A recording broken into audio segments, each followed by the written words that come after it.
Hindi na kita kailangan, Maribel.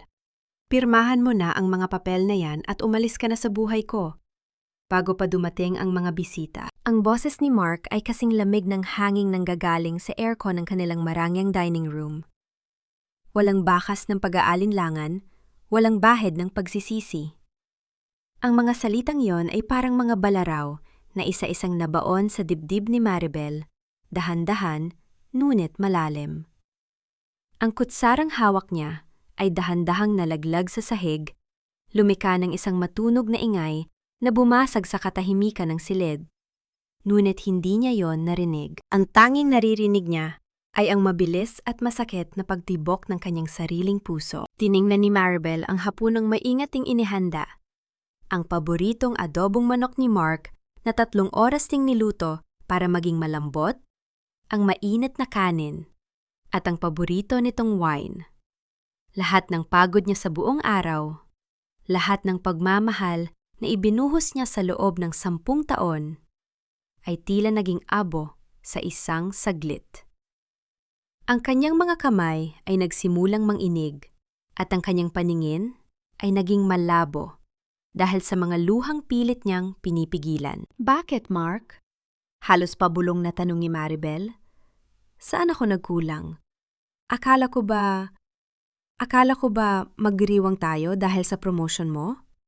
Dahil sa Project Phoenix na pinapuyatan nating dalawa? Isang mapait na tawa ang kumawala sa mga labi ni Mark.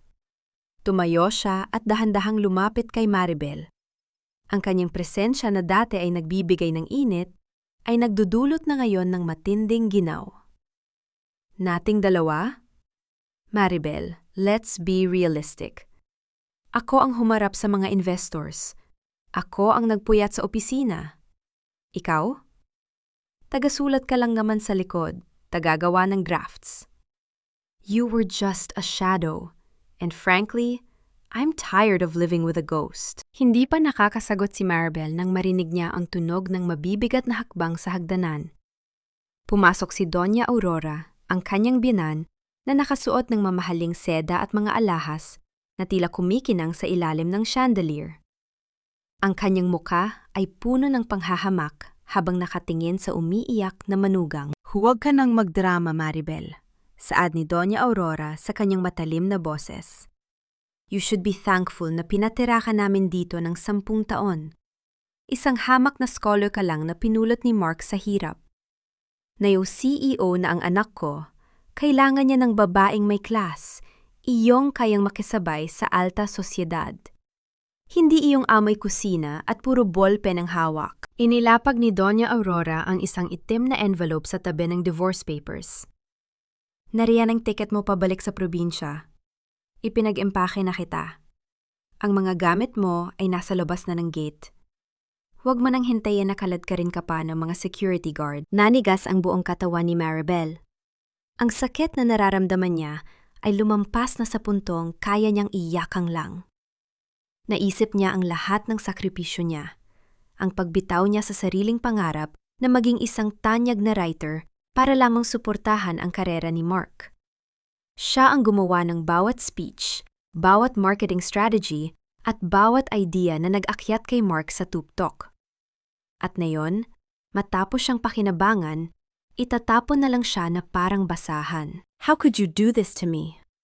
Tanong ni Maribel, ang kanyang boses ay nanghinginig sa galit at pait. I gave you everything, Mark. I was your brain, your heart.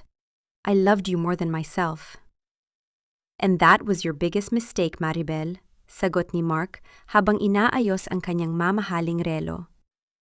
Masyado kang naging kampante sa anino ko. Now, Sofia is waiting. Siya ang mas nararapat sa tabi ko. She has connections, she has beauty, and most importantly, she is not you. Ang bawat salita ni Mark ay tila isang hatol ng kamatayan sa kanilang pagsasama. Ang imahe ng isang masayang pamilya na binuo ni Maribel sa kanyang isipan ay nagkapira-piraso.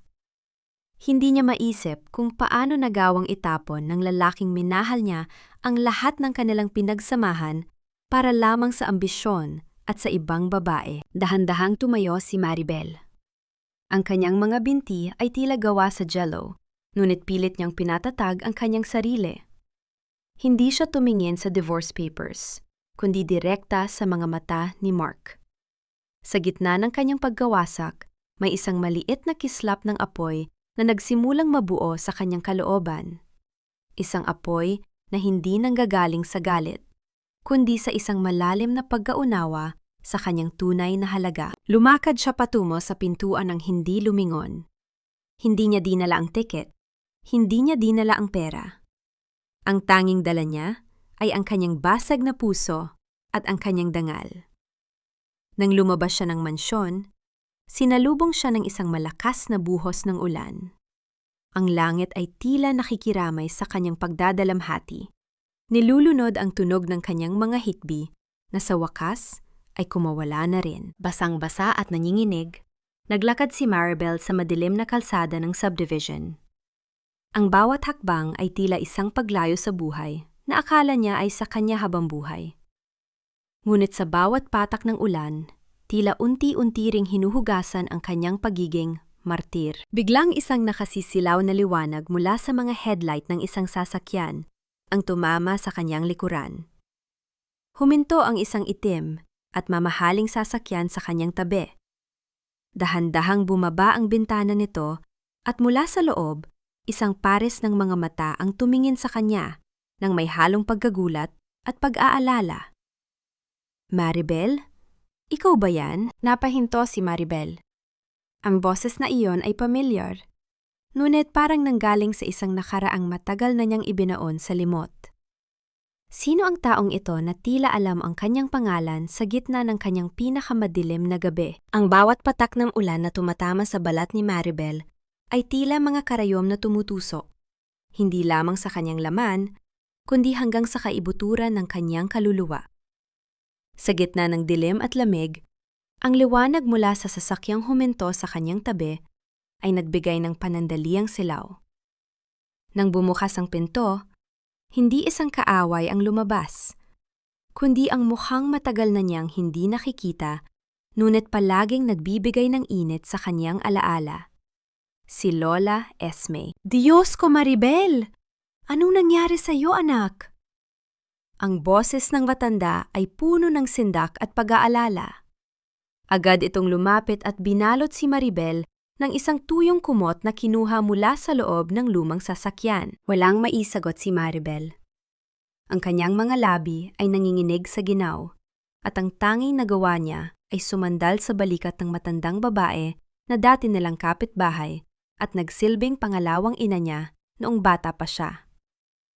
Sa loob ng maliit at amoy luma na sasakyan ni Lola Esme, dinala siya nito patungo sa isang maliit na dampa sa dulo ng bayan. Malayo sa maranyang subdivision na kamakailan lang ay itinuring niyang tahanan. Habang nakaupo sa isang lumang silya at humihigop ng mainit na tsaa, tila bumalik ang kanyang gunita sa nakaraang 10 taon. Naalala niya kung bakit siya nanatili sa piling ni Mark sa kabila ng lahat ng sakit. Tila, naririnig pa niya ang boses ni Doña Aurora noong mamatay ang kanyang ina, ang tanghing nagbayad ng hospital bills at naglibing dito. Ang utang na loob na yon ang naging tanikala na gumapos sa kanya. Sa loob ng 1 dekada, ibinigay niya ang kanyang talino, ang kanyang lakas, at ang kanyang buhay bilang kabayaran sa utang na tila kailanman ay hindi nabayaran. Akala ko ba sapat na ang lahat ng ibinigay ko, Lola? Pabulong na tanong ni Maribel habang nakatitig sa umuusok na tasa. Ibinigay ko ang mga ideya ko para sa kumpanya niya. Hinayaan kong siya ang kumuha ng kredito sa lahat ng sinulat ko. Akala ko, sapat na yon para mahalin nila ako. Hinawakan ni Lola Esme ang kanyang nanginginig na kamay. Anak, ang pagmamahal na may kapalit ay hindi pag-ibig, kundi isang transaksyon. At sa transaksyong iyon, ikaw ang palaging lugi dahil puso ang iyong ibinabayad, habang pera at ambisyon lang ang sa kanila. Nabalik lamang ang diwa ni Maribel nang tumunog ang kanyang cellphone na naiwan sa bulsa. Isang notification mula sa social media ang bumungad sa kanya. Isang post mula sa account ni Doña Aurora. Ang kumuha sa kanyang atensyon ay hindi ang mga litrato ng party, kundi ang isang post sa marketplace ng subdivision. Garage sale. Everything must go. Old clothes, books, and trinkets from the storage room. Nanigas ang puso ni Maribel nang makita ang mga litrato. Iyon ang kanyang mga gamit. Ang kanyang mga paboritong libro na puno ng kanyang mga notes, ang kanyang mga lumang damit, at ang pinakamasakit sa lahat, ang isang maliit na kahon na gawa sa kahoy na naglalaman ng mga huling sulat ng kanyang ina. Ibinibenta ng kanyang biyenan ang kanyang buong pagkatao sa halagang barya-barya lamang. Ang perang kikitain doon, ayon sa caption, ay itutulong sa charity ni Sofia. Isang mapait na tawa ang kumawala sa kanyang mga labi. Ang tawa na iyon ay dahan-dahang naging isang hikbi hanggang sa naging isang malakas na hagulgol na tila nanggagaling sa kailaliman ng lupa. Nararamdaman niya ang bawat hibla ng kanyang pagkatao na nagkakapira-piraso. Tumayo si Maribel at naglakad patungo sa isang maliit at basag na salamin sa sulok ng silid ni Lola Esme. Tiningnan niya ang kanyang refleksyon. Maputla, basang-basa, at mukhang talunan. Ang babaeng nasa salamin ay ang babaeng hinayaan ang sarili na maging anino. Ang babaeng naniwala na ang pagtitiis ay tanda ng kalakasan. Tama na, bulong niya sa sarili. Tama na ang pagiging martyr. Kinuha niya ang isang gunting na nasa ibabaw ng lamesa.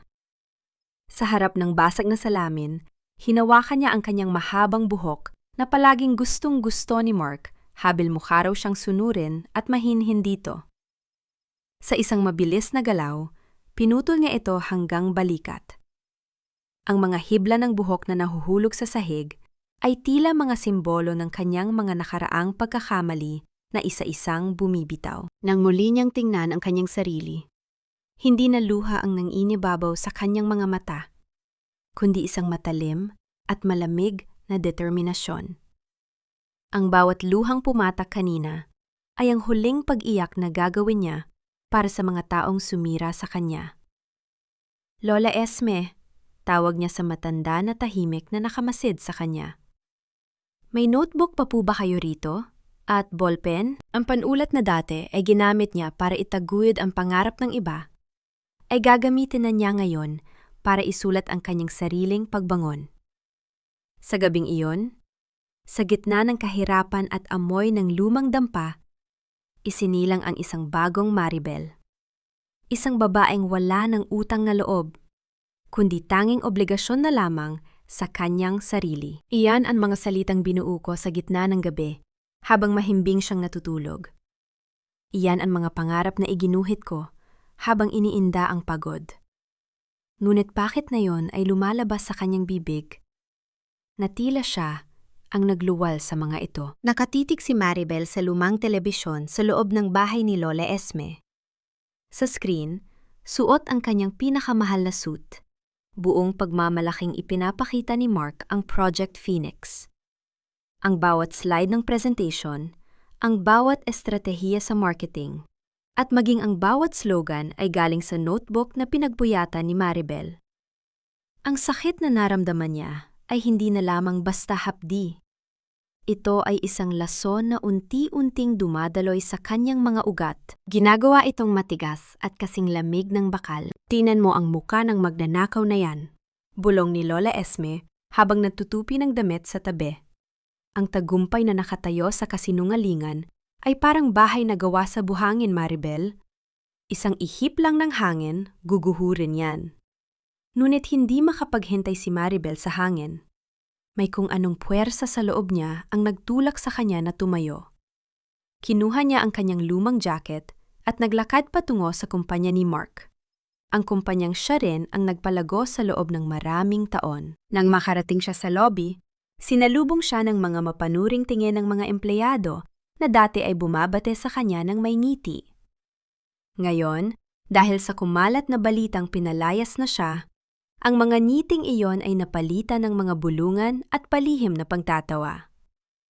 "Excuse me, I need to talk to Mark," matapang na sabi ni Maribel sa receptionist. "I'm sorry, Miss Maribel. Mr. Mark is busy with his new business partner. Wala siyang oras para sa mga personal na usapin. Sagot ng babae. Ang boses ay puno ng pait at kawalan ng galang. Hindi nagpaawat si Maribel. Dire-diretso siyang naglakad patungo sa elevator hanggang sa marating niya ang executive floor. Ngunit bago pa siya makalapit sa pinto ng opisina ni Mark, bumukas ito at iniluwa ang dalawang tao na huling gusto niyang makita, sina Mark at Sofia. Ano ang ginagawa mo rito, Maribel? Hindi mo ba naintindihan ang sinabi ko kagabi? Wala ka na sa buhay ko at lalong wala ka na sa kumpanyang ito, singhal ni Mark. Ang boses niya ay narinig ng ilang mga staff na nasa paligid, dahilan upang mapahinto ang lahat sa kanilang ginagawa. Mark, ang Project Phoenix, alam nating dalawa ang katotohanan. Akin ang mga ideyang iyon. Akin ang bawat salitang binitawan mo sa harap ng media kanina. Ibalik mo sa akin ang kredito na ninakaw mo. Kalmadong sabi ni Maribel. Bagaman sa loob niya, ay tila may bagyong nagbabadyang sumabog. Humakpang pasulong si Sofia. Ang kanyang mga takong ay lumikha ng matitigas na tunog sa makintab na sahig. Kredito? Darling, look at yourself. You look like a stressed housewife from a third-class municipality. Sinong maniniwala sa'yo? Mark is a visionary. Ikaw? You're just the help who happened to be his wife for a while. Huwag mong ipahiya ang sarili mo sa harap ng maraming tao. Humarap si Sofia sa mga empleyado at tumawa ng malakas. See this woman? She's trying to claim the genius of her ex-husband because she can't accept that she's nothing without him. Security! Pakilabas nga ang babaeng ito. Nakakasira ng view sa opisina. Dinaluhong si Maribel ng dalawang gwardiya. Ang kanilang mga kamay na humawak sa kanyang braso ay tila mga bakal na nagpapaalala sa kanya ng kanyang kawalan ng kapangyarihan sa sandaling iyon. Habang kinakaladkad siya palabas, nakita niya ang mapanuyang ngiti ni Mark at ang malamig na tingin ni Sofia. Inihagi siya ng mga gwardiya sa labas ng gusali, sa gitna ng mainit na kalsada at sa harap ng maraming taong naglalakad. Nadapa si Maribel. Ang kanyang tuhod ay tumama sa semento, ngunit hindi niya naramdaman ang hapdi nito. Ang mas masakit ay ang huling sinabi ni Mark bago sumara ang glass door. Huwag kang babalik dito na parang pulubi, Maribel. Wala ka nang makukuha sa akin. Naglakad si Maribel patungo sa isang malapit na simbahan. Sa loob ng tahimik at malamig na kapilya, lumuhod siya sa harap ng altar. Hindi siya nanalangin para sa awa. Hindi siya nanalangin para bumalik si Mark. Sa halip, tumingin siya ng diretso sa krus. Ang kanyang mga kamay ay nakakuyom ng mahigpit, hanggang sa bumaon ang kanyang mga kuko sa kanyang palad. Panginoon, saksi kayo sa lahat ng sakripisyo ko. Saksi kayo sa bawat patak ng pawis at luha na ninakaw nila. Bulong niya sa sarili, ang boses ay puno ng determinasyon. Hayaan ninyong ang talinong ibinigay ninyo sa akin ang maging sandata ko. Mula sa araw na ito, hindi na ako ang Maribel na madaling tapakan.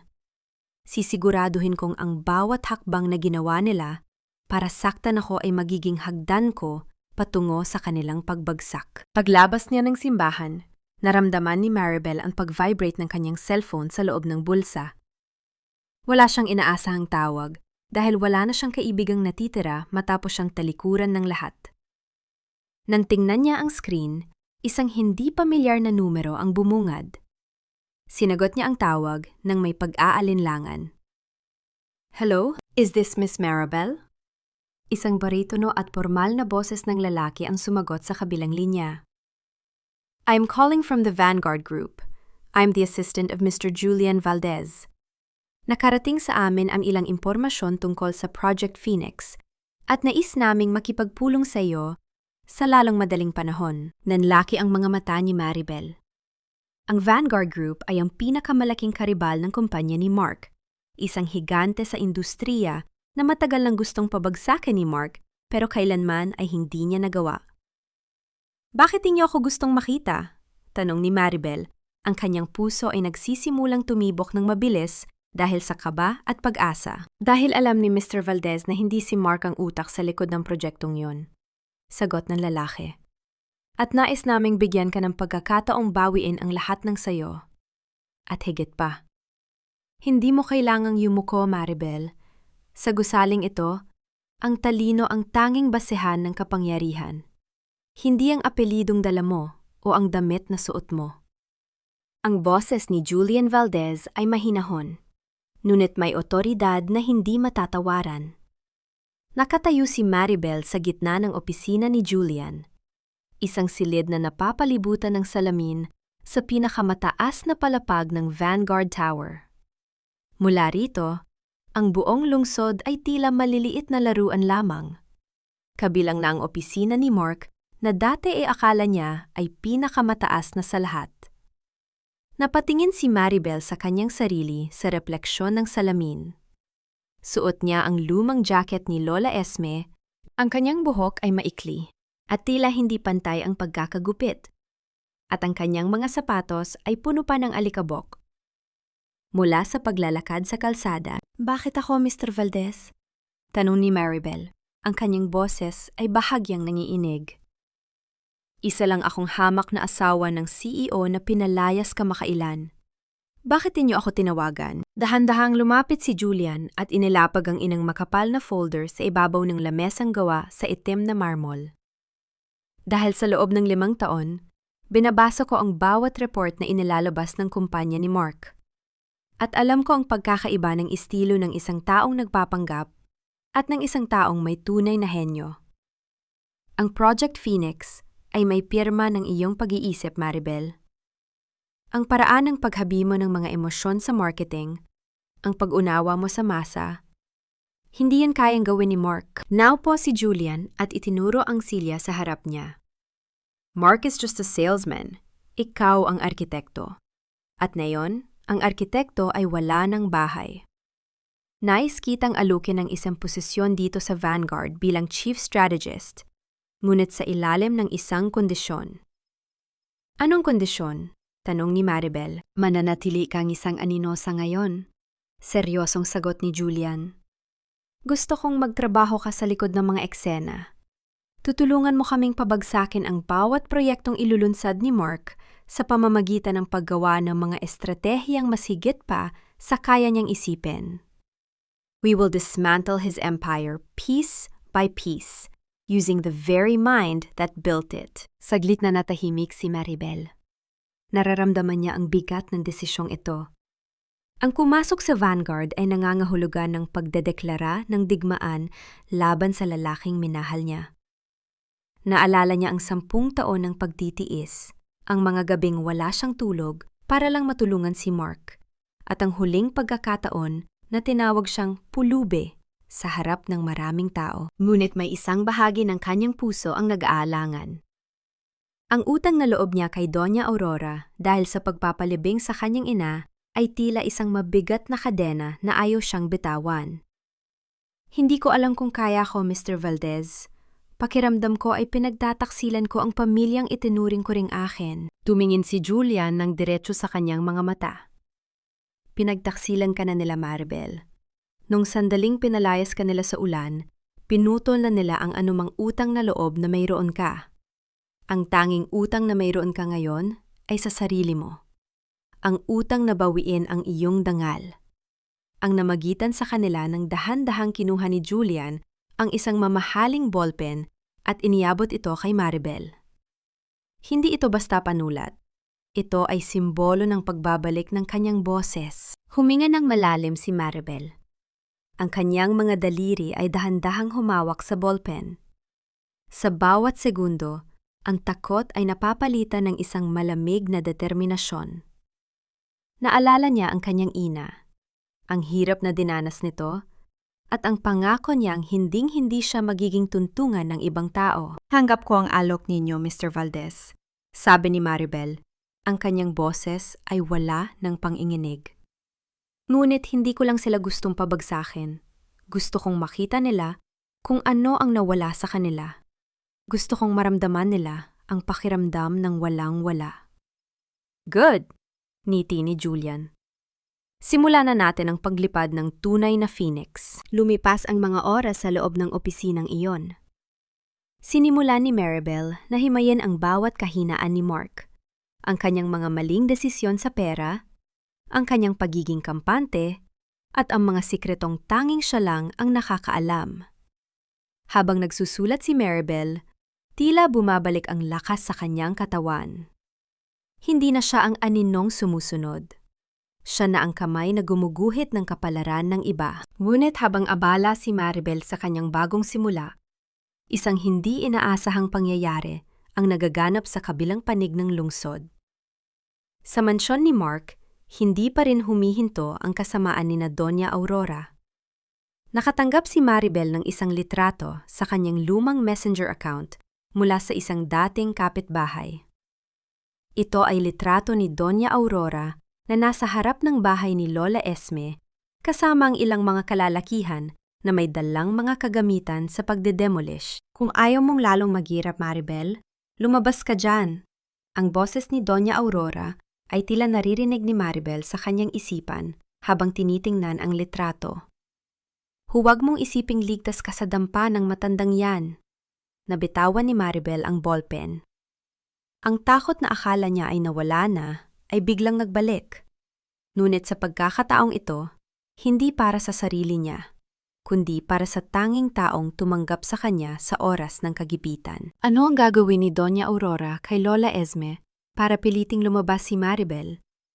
At tatakbo ba pabalik si Maribel sa kapahamakan para lang iligtas ang matanda? Isang pirasong papel lang ang kailangan ko para gawing abo ang barong-barong na ito, Maribel.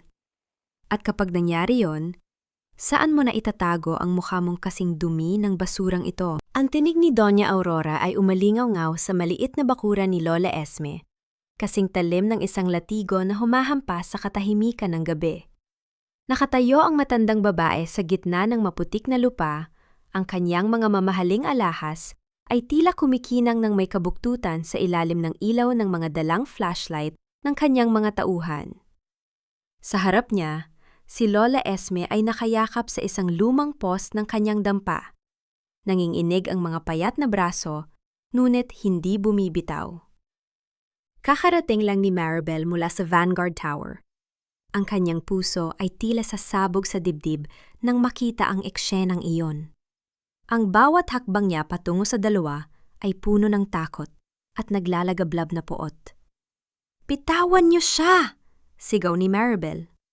Ang kanyang boses, na dati ay mahinhin at puno ng pag-aalinlangan, ay bumasag sa mapang-aping hangin. "Doña Aurora, wala siyang kinalaman dito. Ako ang kailangan niyo. Ako ang harapin niyo." Dahan-dahang lumingon si Doña Aurora. Ang isang mapanuyang ngiti ay gumuhit sa kanyang mga labi na pinahiran ng pulang-pulang lipstick. "Oh, narito na palang ating dakilang martir. Tingnan mo ang paligid mo, Maribel. Ganito ba ang buhay na gusto mo?" Sa putikan, kasama ang isang matandang walang pakinabang, lumapit ang matandang donya kay Maribel. Ang amoy ng kanyang mamahaling pabango ay tila lason na sumasakal sa hininga ng huli. "Akala mo ba ay makakatakas ka sa akin? Ang lupang kinatatayuan ng dampa na ito ay nabili ko na kaninang umaga. Sa isang pirma ko lang, gigibayin ito ng mga bulldozer na nasa labas. At alam mo kung bakit ko ginagawa ito? Dahil nakalimutan mo na ang utang na loob mo." Hinawakan ni Maribel ang nanginginig na kamay ni Lola Esme. "Utang na loob? Binayaran ko na ang lahat, Aurora. 10 taon akong nagsilbi sa inyo na parang alipin. 10 taon kong ibinigay ang talino ko para yumaman kayo. Wala na akong utang sa inyo." "Wala?" Isang malakas at mapait na tawa ang kumawala kay Doña Aurora. "Pinalibing ko ang nanay mo. Binigyan kita ng bubong na masisilungan. At ngayon, matapos kang palamunin, tatakasan mo kami? Maribel, ang katulad mo ay hindi kailanman magiging malaya. Hanggang sa huling hininga mo, pag-aari kita." Naramdaman ni Maribel ang hapdi sa kanyang puso. Ang bawat salita ni Aurora ay parang asin na ibinubuhos sa isang sariwang sugat. Ngunit sa pagkakataong ito, hindi siya yumuko. Sa halip, lumapit siya ng isang hakbang kay Doña Aurora. Sapat na para maramdaman ng matanda ang init ng kanyang galit. Alam ko na ang lahat, Aurora. Pabulong na sabi ni Maribel.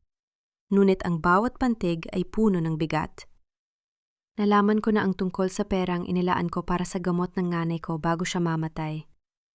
Hindi niyo iyon ibinayad sa ospital. Ibinulsa niyo iyon para pambili ng mga alahas niyo at para punduhan ang luho ni Mark sa ibang babae. Ninakawan niyo ang isang mamatay tao para lamang sa inyong kasakiman. Nanlaki ang mga mata ni Doña Aurora. Ang kanyang mukha na dati ay puno ng kumpiyansa ay bahagyang namutla. Wala kang ebidensya. Nagsisinungaling ka. Mayroon akong higit pa sa ebidensya. Patuloy ni Maribel. Ang kanyang mga mata ay nanatiling nakatitig sa matanda nang walang kurap. Ngayon, naintindihan ko na. Hindi kayo naging mabuti sa akin dahil sa awa. Ginamit niyo ang utang na loob para itaggo ang inyong pagnanakaw. Ang tanging dahilan kung bakit ayaw niyo akong bitawan ay dahil natatakot kayong mawala ang utak na nagpapatakbo sa inyong kumpanya. Itinulak ni Doña Aurora si Maribel ng malakas. Ang malakas na tunog ng pagtama ng katawan ni Maribel sa sahig na gawa sa kawayan ay yumanig sa buong dampa. Huwag kang magmalaki sa akin. Isang salita ko lang, bukas na bukas ay nasa kalye na kayong dalawa ng matandang ito. Tumayo si Maribel, dahan-dahan, ngunit may bagong lakas. Pinagpagan niya ang kanyang damit at tiningnan ang mga tauhan ni Aurora na tila nag-aalinlangan na sa kanilang gagawin. Ay dumating nang humarap siya kay Lola Esme at hinalikan ang kamay nito bago muling humarap sa kanyang kaaway. Sige, Aurora, gibayin mo ang bahay na ito, hamon ni Maribel. Ngunit tandaan mo, ang bawat pako na mabubunot dito ay magiging pako rin sa kabaaw ng kumpanya nyo. Dahil bukas, ang bawat sikretong itinago nyo mula sa pagnanahaw ng pera ng mga empleyado hanggang sa tax evasion na ginagawa nyo ay malalaman ng buong mundo. Hindi na ako ang aninong nakatago, Aurora. Ako na ang bagyong wawasak sa inyo. Ang katahimikan sa paligid ay naging nakabibingi. Ang tanging naririnig ay ang malakas na paghinga ni Doña Aurora sa galit at ang mahinang iyak ni Lola Esme sa takot. Hindi inaasahan ng Doña na ang martir na kanyang binubuli sa loob ng 10 taon ay mayroon palang ganitong klaseng talim sa pananalita. Hudyat ng malakas na bisina ng sasakyan mula sa labas ng bakuran ang bumasag sa tensyon. Isang itim na SUV ang huminto at mula rito ay bumaba ang isang lalaking nakasuit, ang assistant ni Julian Valdez. Miss Maribel, handa na ang inyong susunod na hakbang, saad ng lalaki ng may paggalang. Tiningnan ni Maribel si Doña Aurora sa huling pagkakataon. Ang oras niyo ay nagsisimula na ngayon. Anong ebidensya ang hawak ni Maribel na kayang magpabilanggo kay Doña Aurora? At ano ang gagawin ni Mark kapag nalaman niyang ang kanyang ex-wife ay hindi na ang mahinang babaeng iniwan niya sa ulan? Patay na ang babaeng kilala niyo bilang Maribel. Ang tanging natitira sa harap ng salamin ay ang aninong natutong lumaban sa sarili nitong dilim. 6 na buwan ang lumipas mula ng gabing iyon sa dampa ni Lola Esme. 6 na buwan ng puspusang pag-aaral, pagpupuyat at paghubog sa sarili na tila isang ginto na isinalang sa pinakamainit na apoy. Sa loob ng marangyang silid na ibinigay ni Julian Valdez sa isang secured na condominium, hindi na ang amoy ng bawang at sibuyas ang nananalaytay sa balat ni Maribel. Ang kanyang bawat galaw ngayon ay may amoy ng sandalwood at vanilla. Ang halimuyak ng isang babaeng may kontrol sa kanyang tadhana. Sa mga buwang iyon, hindi lamang mga estratehiya sa negosyo ang inaral ni Maribel. Tuwing madaling araw, sa ilalim ng gabay ng isang pribadong instruktor, inaral niya ang disiplina ng depensa at sining ng paggalaw. Hindi siya nag-eensayo para saktan ng iba, kundi para maramdaman ang lakas na matagal niyang ipinaggait sa kanyang sarili.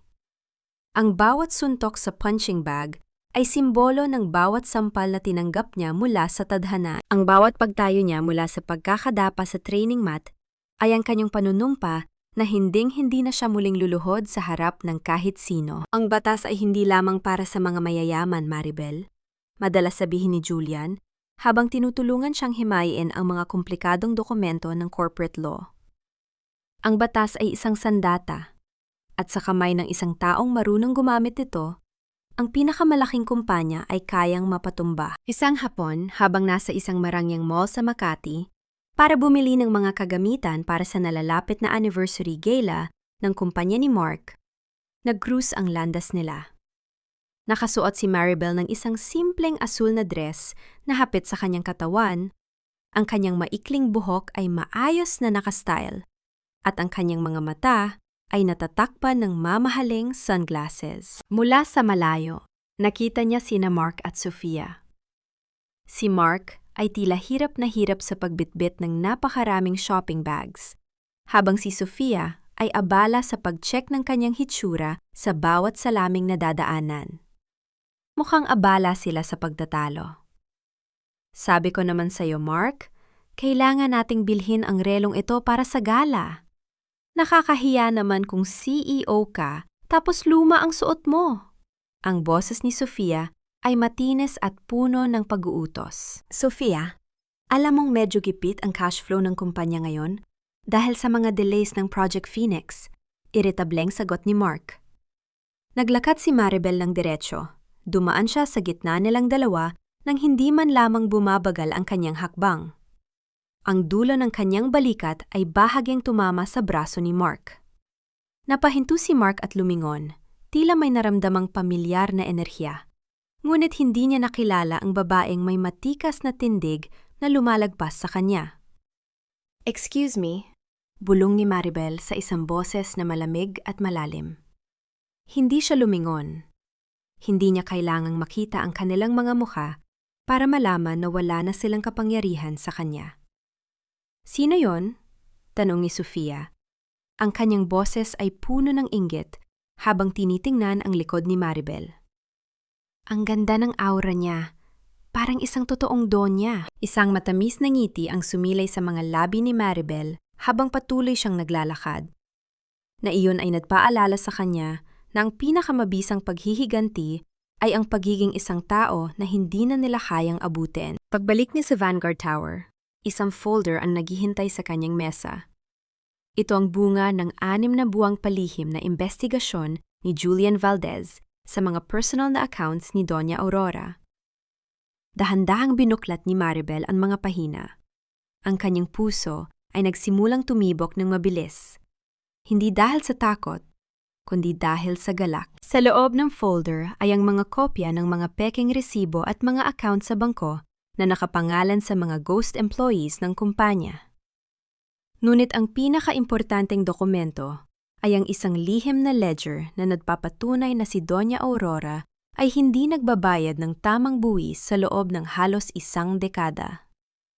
Milyon-milyong piso ang ninanakaw nito sa gobyerno, pero ang ginamit nila para pondohan ang kanilang marangyang buhay habang si Maribel ay nagbibilang ng barya para sa panggatong sa kusina. "Nahanap mo na ang huling piraso ng puzzle," ani Julian na pumasok sa silid. Sa darating na gala, hindi lang ang tagumpay ni Mark ang guguho. Kasama niyang babagsak ang reyna na nagmamanipula sa kanya. Hinawakan ni Maribel ang dokumento ng mahigpit. "Ito na ang kabayaran sa bawat luhang pumatak sa ulan, Julian.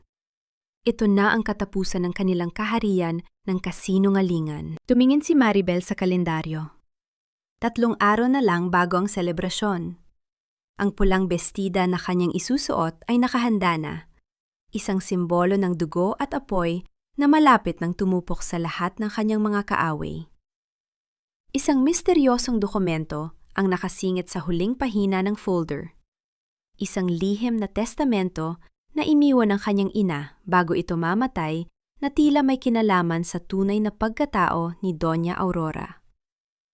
Ano ang itinatagong lihim ng matanda na maaaring magbabago sa lahat? Ang pinakamasakit na pagkatalo ay hindi iyong nawalan ka ng laro, kundi iyong napagtantumong ang taong minaliit mo, ang siya pa lang may hawak ng iyong hininga. Ang silid para sa bidding ng malaking proyektong pang-imprastruktura ng lungsod ay puno ng tensyon.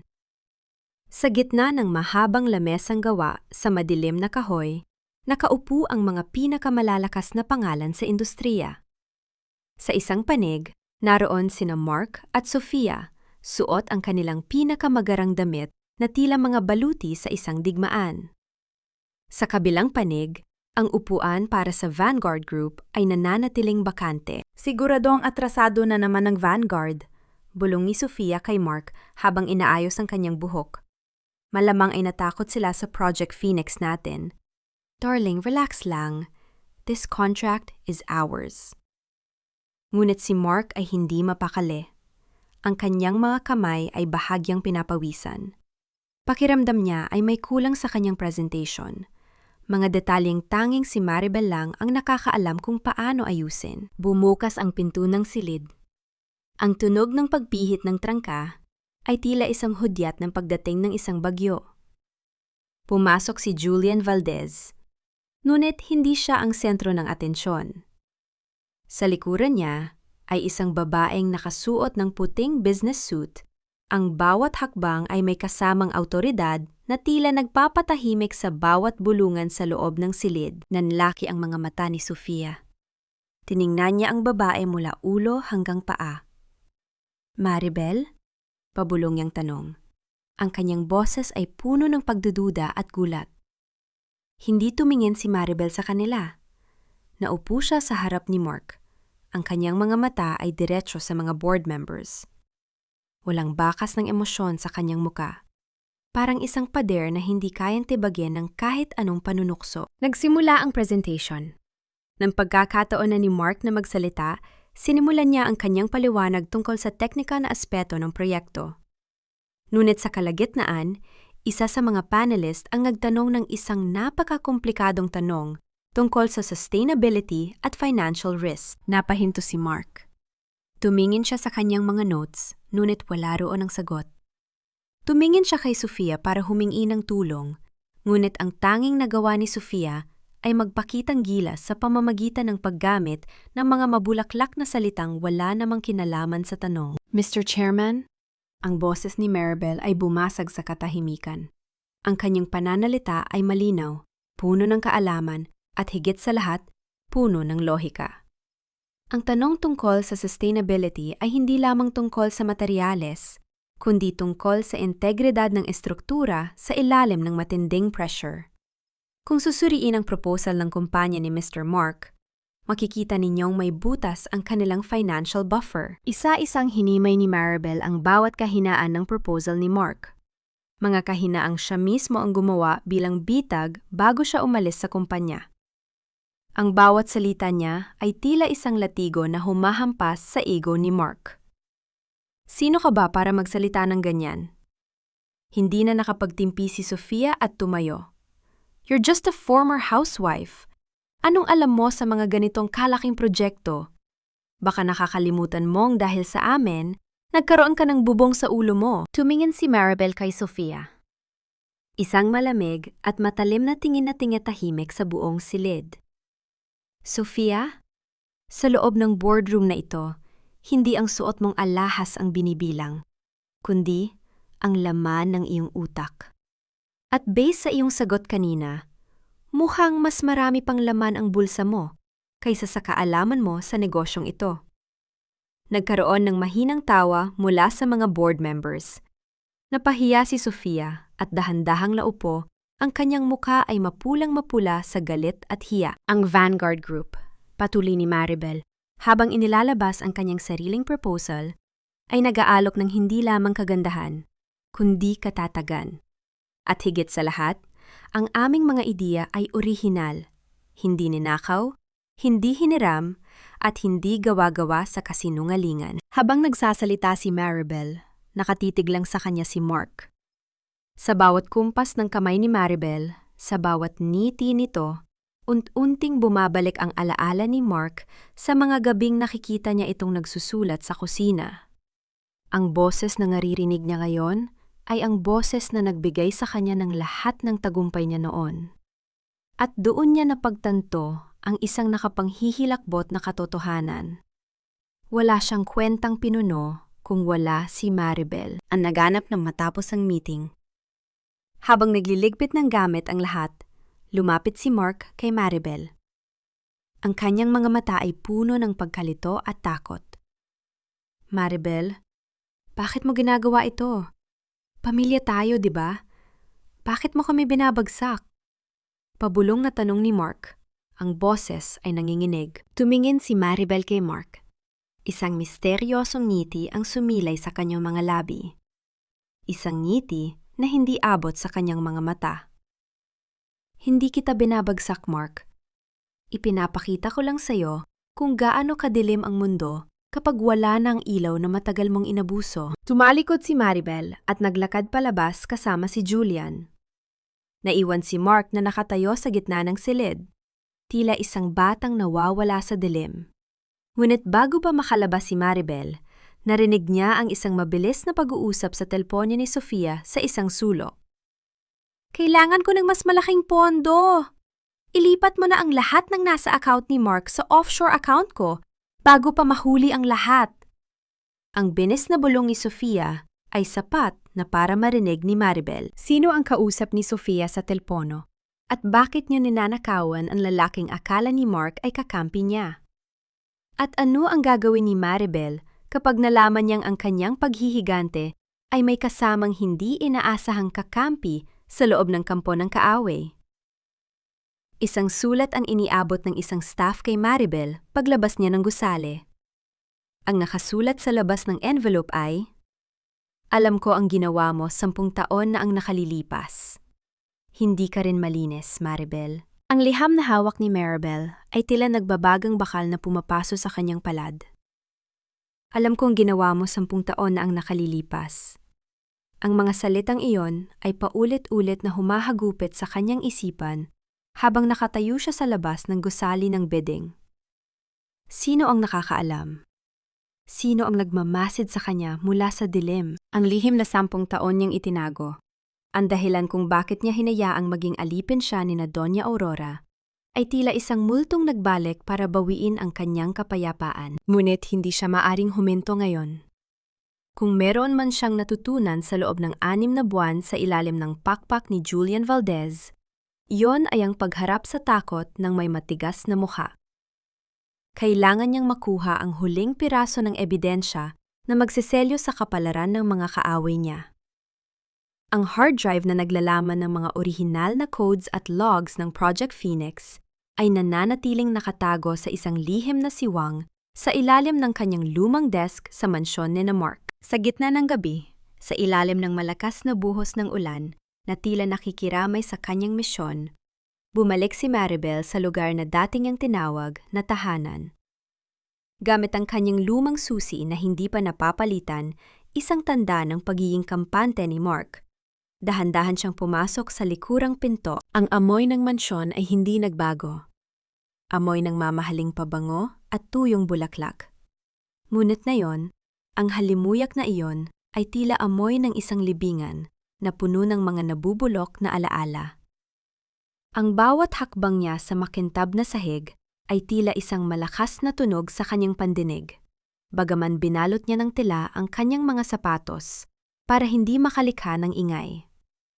Paakyat na siya sa hagdan nang marinig niya ang isang malakas na sigaw mula sa master bedroom. Napahinto si Maribel at nagtago sa likod ng malaking kurtina.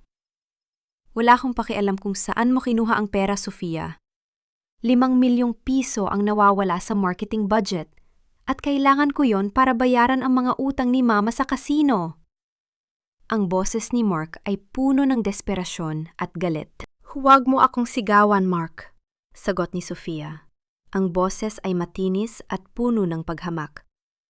Akala ko ba ay CEO ka? Bakit parang bata kang umiiyak sa harap ko?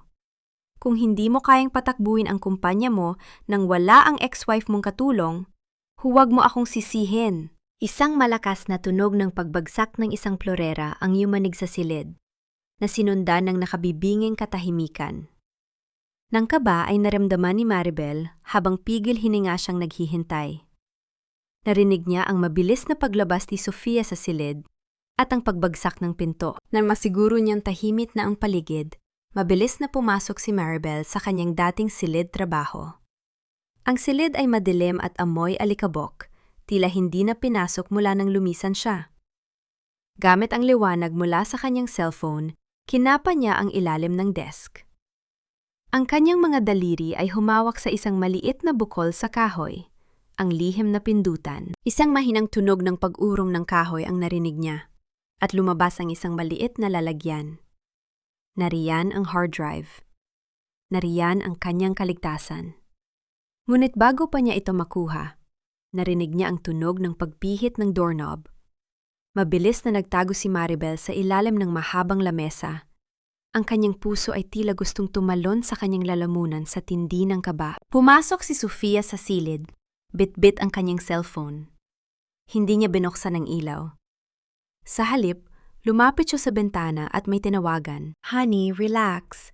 Nakuha ko na ang kailangan natin." Pabulong na sabi ni Sofia sa telepono.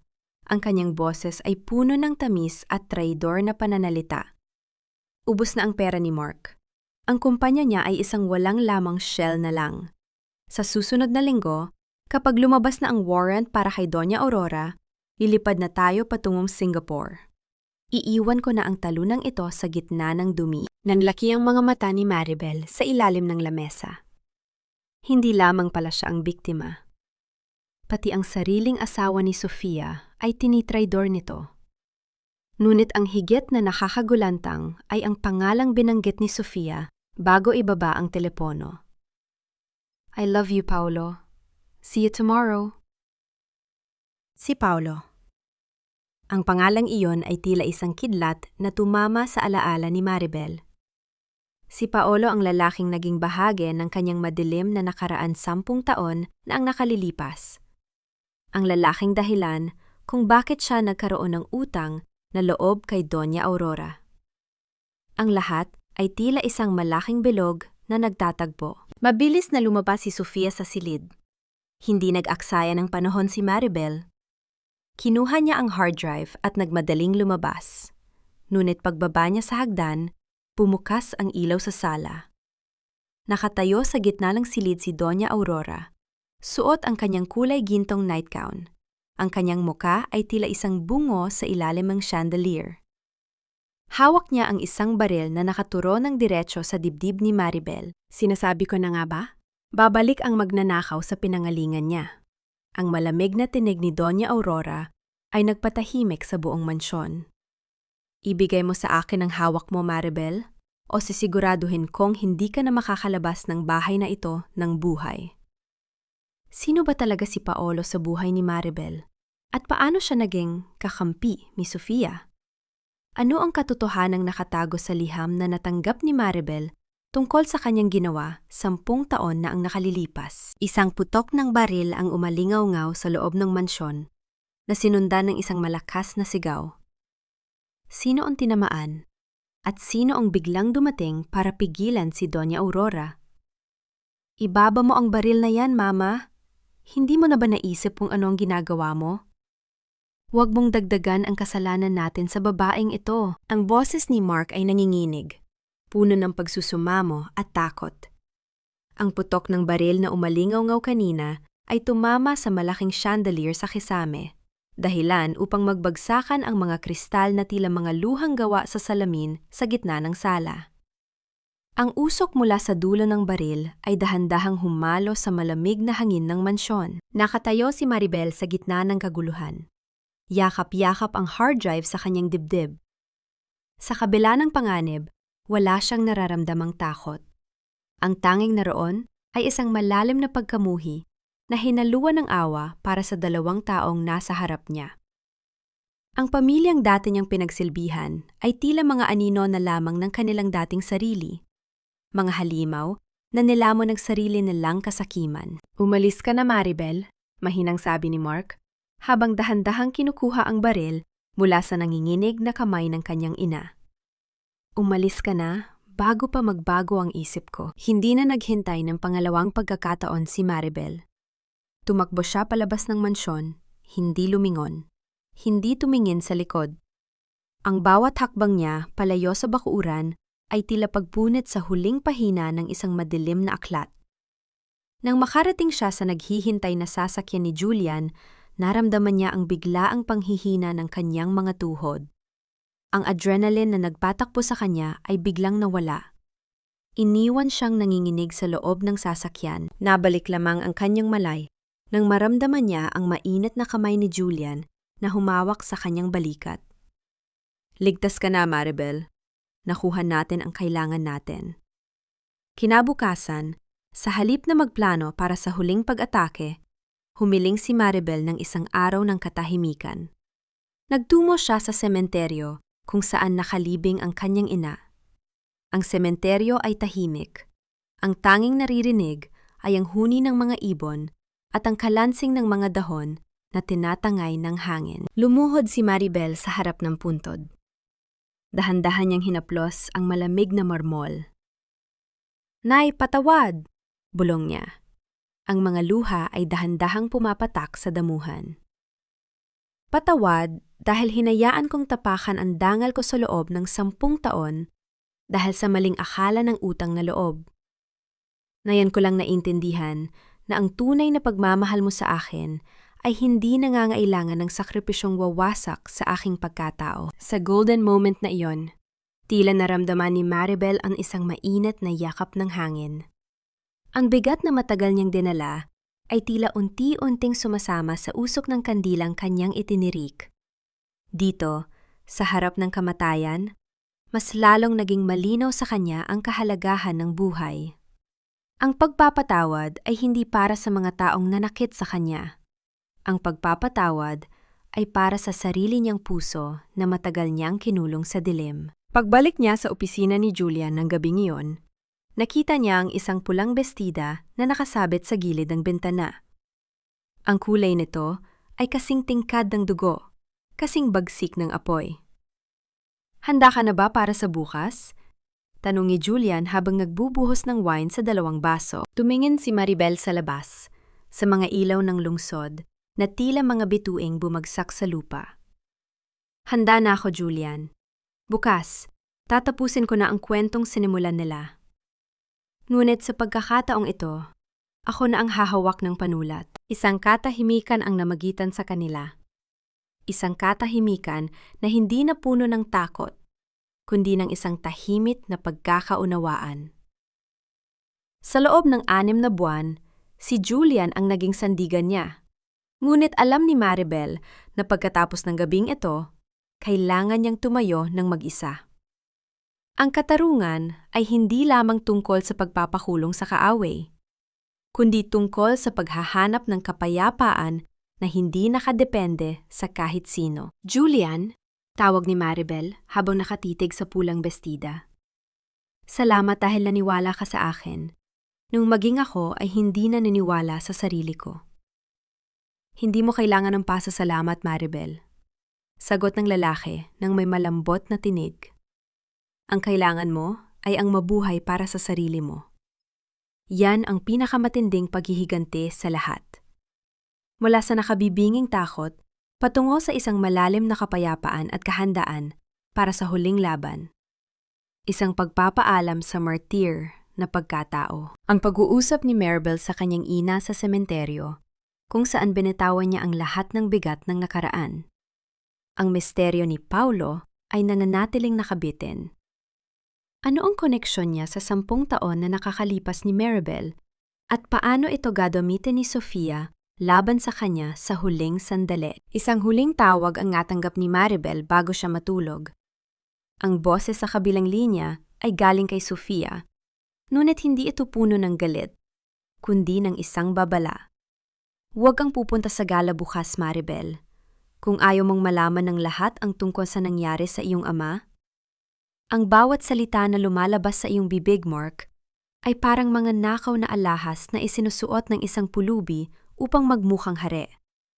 Ngunit sa huli, ang katotohanan ay laging humahanap ng paraan upang magliwanag. Ang malaking ballroom ng Manila Hotel ay puno ng kislap ng mga chandelier at tunog ng masigabong tawanan ng mga piling bisita. Ito ang anniversary gala ng kumpanya ni Mark, ang gabing itinakda para sa paglulunsad ng Project Phoenix. Sa gitna ng entablado, nakatayo si Mark. Suot ang kanyang kulay pilak na tuxedo, ang kanyang mukha ay puno ng yabang habang humahawak sa mikropono. Sa gilid niya, Si Doña Aurora ay parang isang reyna na nakaupo sa kanyang trono. Habang si Sofia ay nakakapit sa braso ni Mark, suot ang isang kumikinang na asul na gown na tila sumasalamin sa kanyang ambisyon. Ang tagumpay na ito ay bunga ng aking pagpupuyat at dedikasyon. Malakas na pahayag ni Mark sa harap ng mga kamera. Ang Project Phoenix ay ang aking kaluluwa. Ang patunay na ang isang visionary ay kayang baguhin ang mundo. Ngunit sa kalagitnaan ng kanyang talumpate, ang malaking double doors ng ballroom ay dahan-dahang bumukas. Ang tunog ng pagpihit ng mabigat na trangka ay tila isang hudyat ng pagdating ng isang bagyo. Ang lahat ng mata ay lumingon sa pintuan. Ang mga bulungan ay biglang tumigil, napalitan ng isang nakabibinging katahimikan. Pumasok si Maribel. Hindi na siya ang babaeng amoy kusina na may basag na boses. Ang kanyang pulang bestida ay tila isang dagat ng apoy na tumutupok sa bawat mapanghusgang tingin sa paligid. Ang kanyang bawat hakbang ay may kasamang tunog ng katatagan sa makintab na sahig. Sa kanyang tabi, naglalakad si Julian Valdez, ang pinakamalaking karibal ni Mark, na tila nagsisilbing bantay ng isang reyna. Napahinto si Mark sa kanyang pagsasalita. Ang kanyang mikropono ay bahagyang nayanig sa kanyang nanginginig na kamay. Si Doña Aurora ay napatayo mula sa kanyang upuan. Ang kanyang muka ay namutla na parang isang bangkay sa ilalim ng mga makukulay na ilaw. Maribel?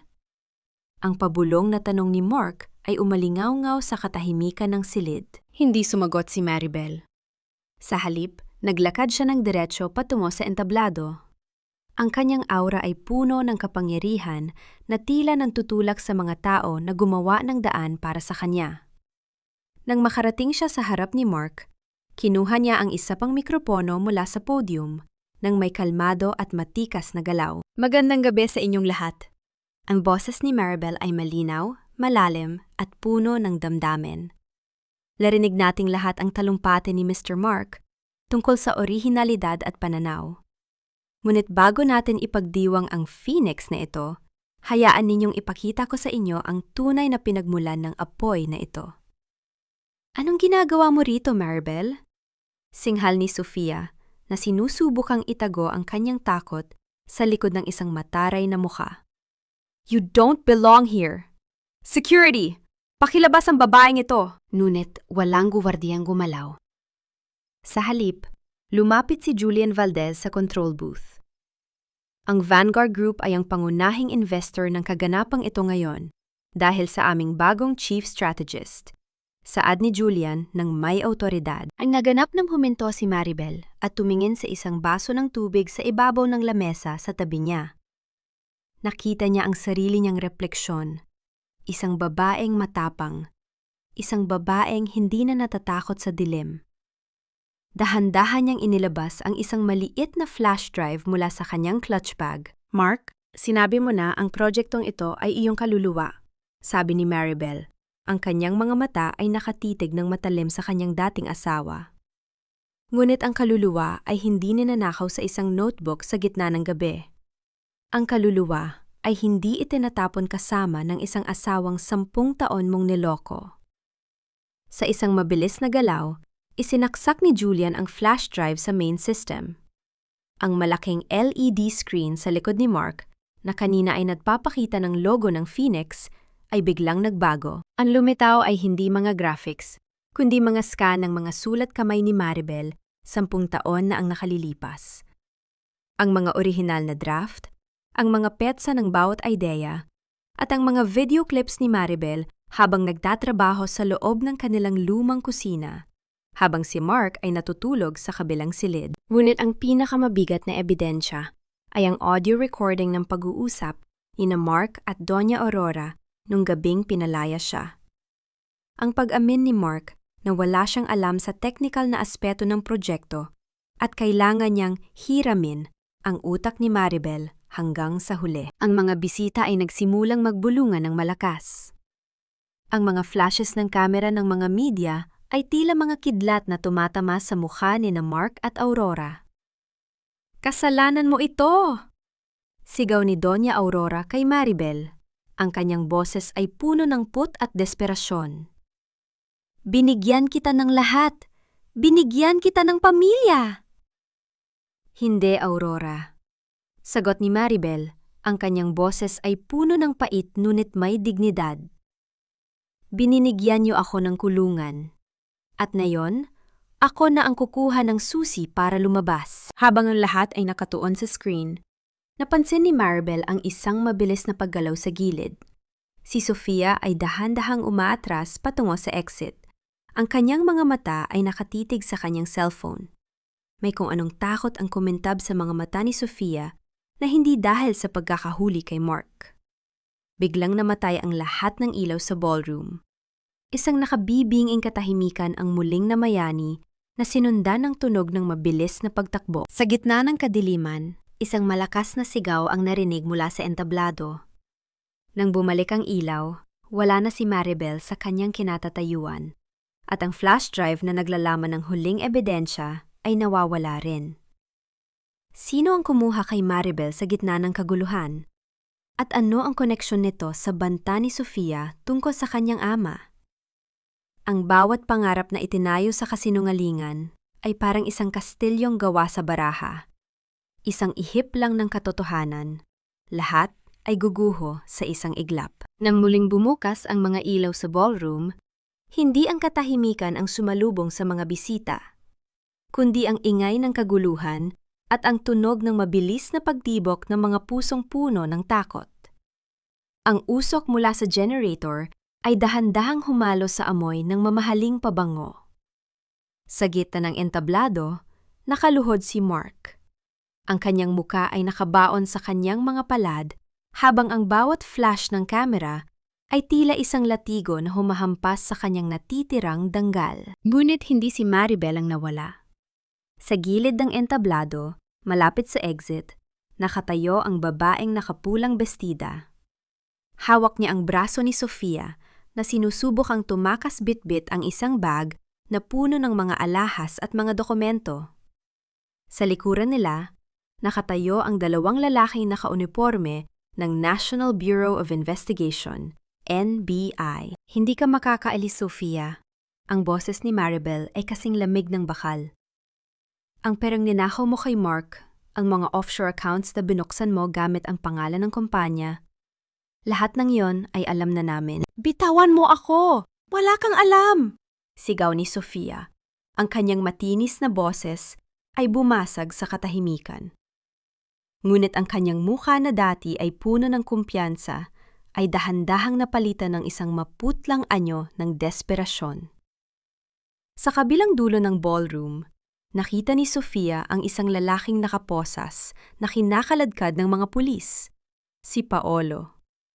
Ang lalaking akala niya ay kanyang kakampi sa pagnanakaw ay nauna ng nahuli. Ang laganap ng humakbang si Maribel patungo sa gitna ng entablado, kung saan nakaupo si Doña Aurora na tila isang estatwa ng nakalipas na panahon. Ang matanda ay nanginginig. Ang kanyang mga mamahaling brilyante ay tila nawalan na ng kislap sa ilalim ng mga ilaw ng katarungan. Doña Aurora, tawag ni Maribel. Ang kanyang boses ay walang galit, tanging isang malalim na pait at awa. Ang warrant para sa inyong pag-aresto dahil sa tax evasion at falsification of documents ay inilabas na. Ang bawat sentimo na ninakaw niyo sa kumpanya at sa gobyerno ay bibilangin na ngayon. Hindi maaari ito, bulong ni Doña Aurora. Ang kanyang boses ay tila isang tuyong dahon na tinatangay ng hangin. Ako ang reyna ng pamilyang ito. Hindi niyo ako pwedeng hawakan. Ngunit ang mga awtoridad ay walang pinipili. Dahan-dahang nilapitan ng mga pulis ang matanda at si Sofia. Ang tunog ng pag-lock ng mga posas ay umalingaw-ngaw sa buong ballroom. Isang tunog na nagpahiwatig ng katapusan ng isang rehimen ng kasinungalingan. Lumingon si Maribel kay Mark na hanggang ngayon ay hindi pa rin makatayo mula sa kanyang pagkakadapa. Lumapit siya rito at tumitig ng diretso sa mga mata ng lalaking 10 taon niyang minahal. Sa mga matang iyon, Nakita ni Maribel ang isang basag na salamin. Ang refleksyon ng isang lalaking nawala ng lahat dahil sa sarili niyang kasakiman. Maribel, patawarin mo ako. Pabulong na sabi ni Mark. Ang kanyang boses ay puno ng pagsisisi na huli na ang lahat. Ginamit lang nila ako. Hindi ko gustong saktan ka. Pwede pa ba nating simulan muli? Pwede ba tayong bumalik sa dati? Isang mapait na ngiti ang sumilay sa mga labi ni Maribel. Dahan-dahan niyang hinawakan ang kanyang kwintas, ang tanging alaala na iniwan sa kanya ng kanyang ina. Ang dati, Mark, ay isang kulungan na matagal ko nang sinunog. Sagot ni Maribel. Hindi ako ang sumira sa'yo. Ang sarili mong mga kamay na kumuha ng hindi sa'yo, ang sarili mong puso na tumalikod sa katotohanan, yan ang pumatay sa kung anuman ang mayroon tayo noon. Tumingin si Maribel sa mga bisita, sa media, at sa buong mundo na nanonood. Ang katarungan ay hindi laging mabilis, ngunit ito ay laging dumarating. At kapag dumating ito, wala itong pinipili, maging reyna ka man o hari. Kung ang trono mo ay itinayo sa luha ng iba, asahan mong ito ay guguho. Naglakad si Maribel palabas ng ballroom, kasama si Julian Valdez. Ang tunog ng kanyang mga takong sa sahig ay tila isang martsa ng tagumpay. Paglabas niya sa pintuan, sinalubong siya ng sariwang hangin ng gabi. Ang ulan ay tumigil na, at sa langit, ang mga bituin ay dahan-dahang nagpapakita sa likod ng mga ulap. Sa huling sandali, lumingon si Maribel sa malaking gusali ng hotel. Nararamdaman niya ang isang kakaibang gaan sa kanyang dibdib. Ang bawat hininga niya ngayon ay wala ng kasamang pait. Malaya na siya. Habang papaalis ang sasakyan ni Maribel, nakatanggap siya ng isang text message mula sa isang hindi kilalang numero. Ang nakasulat ay, "Nakuha mo ang katarungan mo, ngunit ang presyong ibinayad mo ay higit pa sa iyong inaakala. Buksan mo ang huling folder sa hard drive." Ang huling pirma ay hindi tanda ng pagkatalo, kundi ang huling susi sa pinto ng aking kalayaan. Ngayon, wala na akong utang.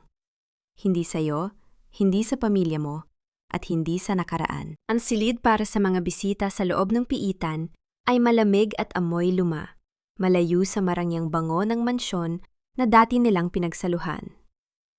Nakaupo si Maribel sa likod ng makapal na salamin. Ang kanyang anyo ay kasing linaw ng sikat ng araw sa gitna ng umaga.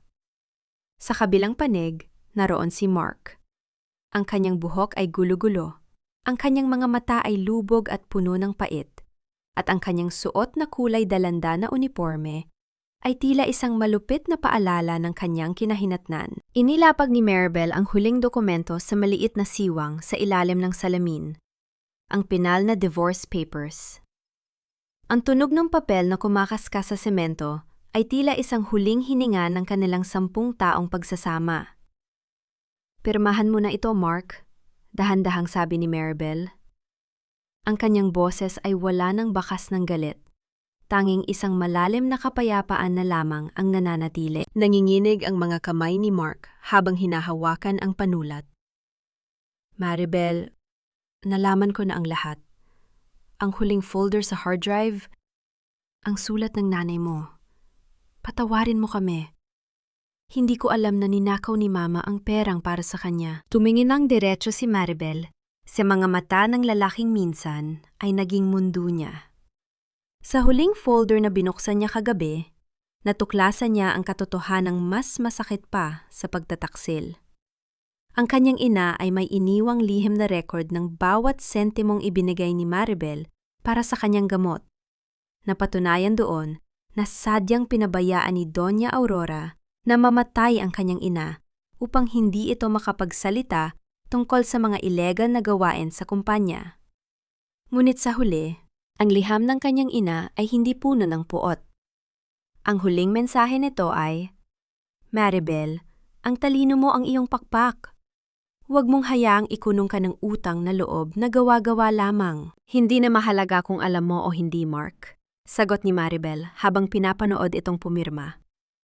"Ang mahalaga ay malaya na ako sa kasinungalingang binuo niyo. Ang lahat ng ari-arian na ninakaw niyo sa akin, ang mga bahay, ang mga stocks, at ang bawat sentimong pinagpaguran ko ay nabawi ko na sa tulong ng batas.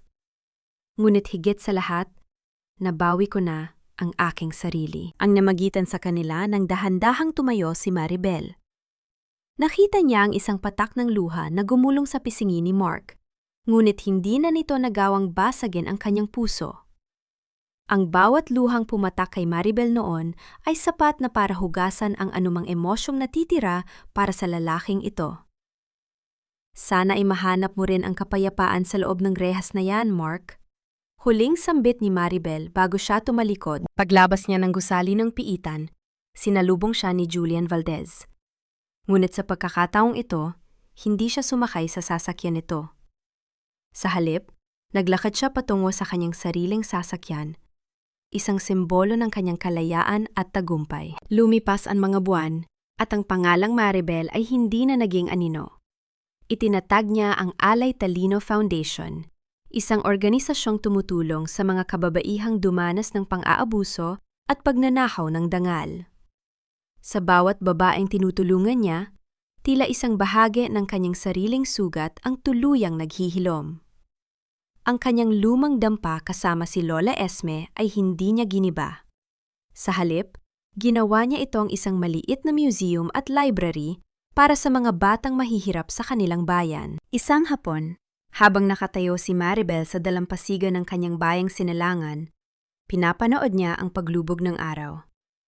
Ang langit ay puno ng kulay kahel, lila at ginto.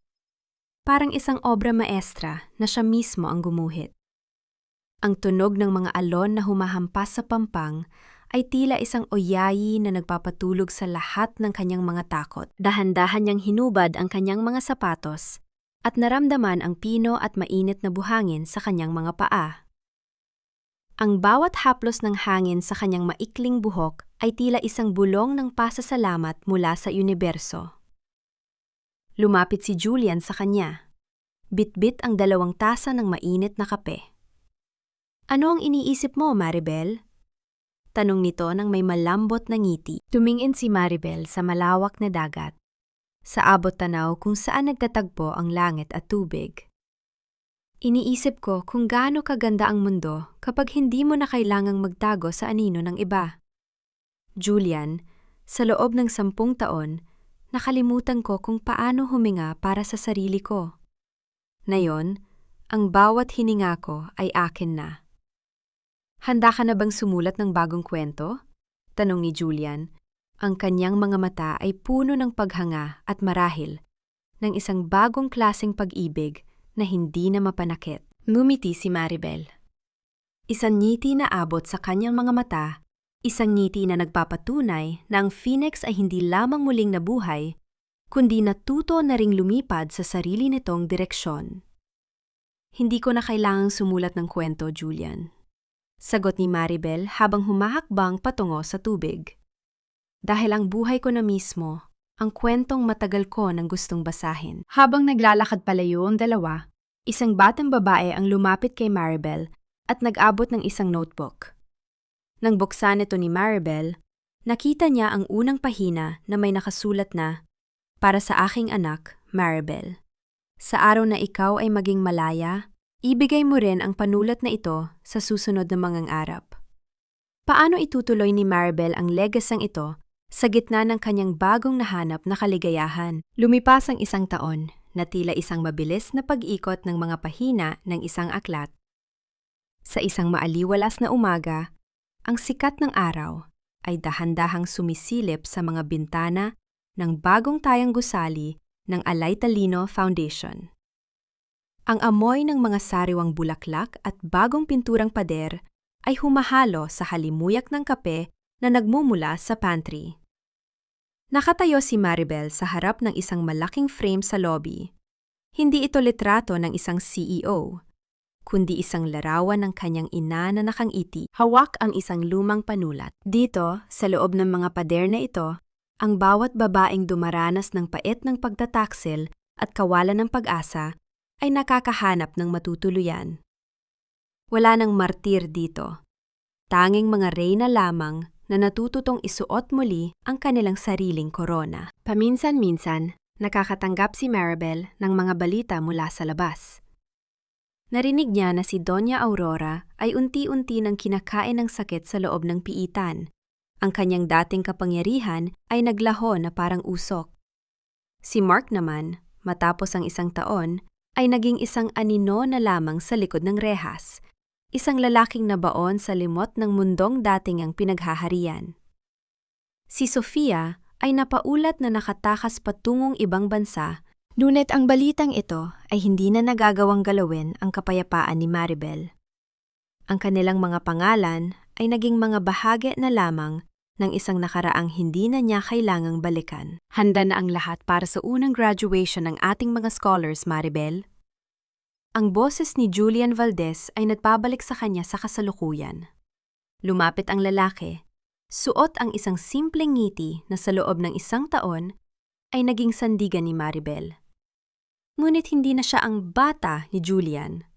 Siya na ang kanyang katuwang, ang kanyang kapantay. "Salamat, Julian," sagot ni Maribel. Dahan-dahan niyang hinawakan ang kamay ng lalaki, isang hawak na puno ng tiwala at pag-asa. Ngunit may sapat na distansya na nagpapakita ng kanyang sariling kalayaan. Ang naganap nang humarap si Maribel sa salamin bago pumasok sa auditorium. Tiningnan niya ang kanyang refleksyon. Wala na ang takot. Wala na ang bakas ng pagiging alipin ng utang na loob. Ang nakikita niya ay isang babaeng marunong ng magpatawad, hindi dahil karapat-dapat ang mga nanakit sa kanya, kundi dahil karapat-dapat ang kanyang puso sa kapayapaan. Sa kanyang talumpate sa harap ng mga kababaihan, binigkas ni Maribel ang mga salitang naging mitsa ng kanyang pagbangon. Ang pagpapatawad ay hindi tanda ng kahinaan. Ito ang huling hakbang ng isang taong tunay na malakas. Pinatawad ko na ang aking nakaraan dahil doon ko natutunan na ang aking halaga ay hindi nakadepende sa pag-ibig ng iba, kundi sa pagmamahal na ibinibigay ko sa aking sarili. Nahanap na ba ni Maribel ang katarungan? Oo, sa loob ng korte at sa labas nito. Nahanap na ba niya ang kapayapaan? Higit pa sa inaakala niya. At ang huling aral na iniwan niya para sa lahat ay simple lamang. Ang bawat wakas ay simula lamang ng isang mas magandang kwento kung ikaw mismo ang hahawak ng panulat. Habang naglalakad siya palabas ng gusali kasama si Julian, naramdaman ni Maribel ang malamig na simoy ng hangin. Tumingala siya sa langit at huminga ng malalim. Sa bawat hininga, tila naririnig niya ang bulong ng kanyang ina. "Malaya ka na, anak." At doon, sa ilalim ng asul na langit, ang dating anino ay tuluyan ng naging liwanag.